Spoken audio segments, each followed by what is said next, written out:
this video, I'm going to reveal 6 tax breaks for short-term rentals that many investors are missing out on.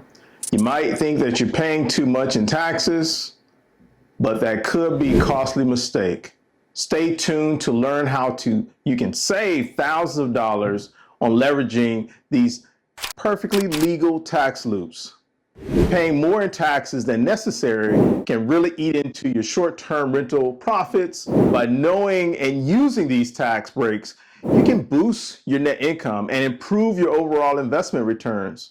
Here's why this matters. These tax loops are entirely legal, and most investors aren't taking advantage of them. The 14-day rule, also known as the master's rule. The 14-day rule allows you to rent out your property for keyword up, to 14 days a year without reporting that income to the IRS. 14 days up, okay? Yes, you heard that right. Those rental earnings are tax-free as long as you meet the criteria. To qualify, you must personally use a property for more than 14 days or 10% of the total days that is rented out, whichever is greater, right? This rule is especially handy for vacation homes or properties, pretty much in property destinations during the peak season. Just make sure to keep the detailed records of both rental and your personal use to comply with the IRS rules. You don't want to get caught slipping. Deductions for operating your expenses are something that you got to look into and make sure you're aware of.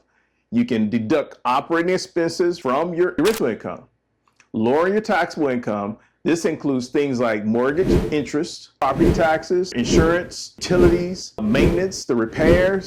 So to maximize these deductions, keep good records of all these expenses related to your rental activities.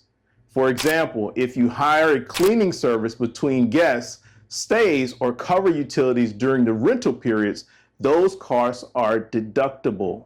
Properly tracking these expenses can significantly reduce your tax bill and increase your profits. Next one is depreciation of your property. Pretty much, and depreciation is a great tax benefit. It allows you to deduct the cost of your property over time.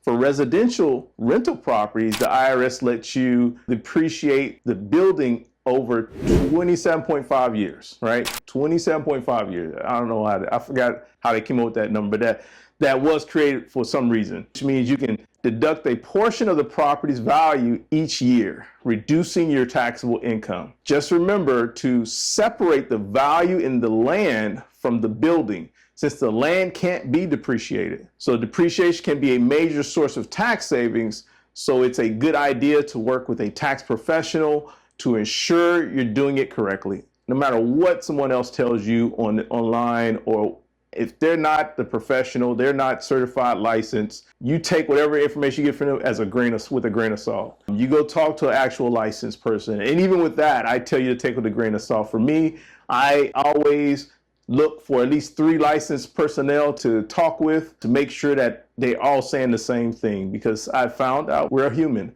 and certain personnel are not going to be as skilled or as dedicated in their profession as others. So I seek to find those that are truly dedicated to their profession. That's why I would tell you to seek information as best as possible, but find the person that has the right details that aligns with your goals. Your startup cost is another catch. You can also deduct your startup costs that you incurred before your rental property was up and running. These might include the expenses like advertising, your legal fees, the accounting fees, and other costs involved in getting your business off the ground. The IRS allows you to deduct up to $5,000 in startup costs during your first year, with the remainder spread out over 15 years. So keep accurate records of these costs and consult a tax professional to make sure you're maximizing these deductions. The other piece is the home office deduction. I love that one, right? If you use part of the home exclusively for managing your short-term rental business, you could qualify for home office deduction. This allows you to deduct a portion of your home expenses, such as your mortgage, interest, your utilities, and maintenance, based on the percentage of your home used for the business. That's the key thing. If you're using one of your bedrooms, that's how it goes. And based off your square footage of your entire home and some other calculations. But as I mentioned, work with your CPA, your accounting people to kind of work through those numbers. To qualify, the space must be used regularly and exclusively for managing your rentals. Keeping thorough records of your home office expenses and the area used for the business is a key to staying compliant with the IRS regulation. Another key one is the travel expenses that you can hit on. Travel expenses related to maintaining and managing your short-term rental can also be deducted. This includes travel to and from the property for repairs, your maintenance, and other business-related purposes.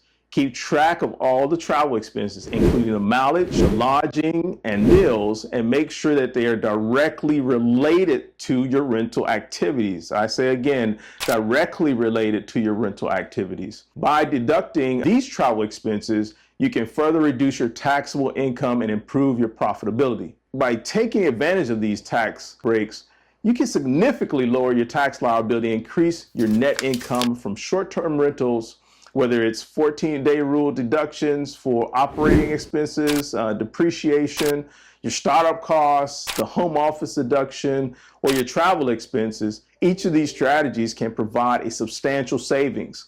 For more tips on minimizing your tax burden, check out our previous video, how to avoid capital gains tax when selling your rental real estate. If you found this video helpful, don't forget to like, subscribe, and hit the notification bell for more real estate investing tips. See you in the next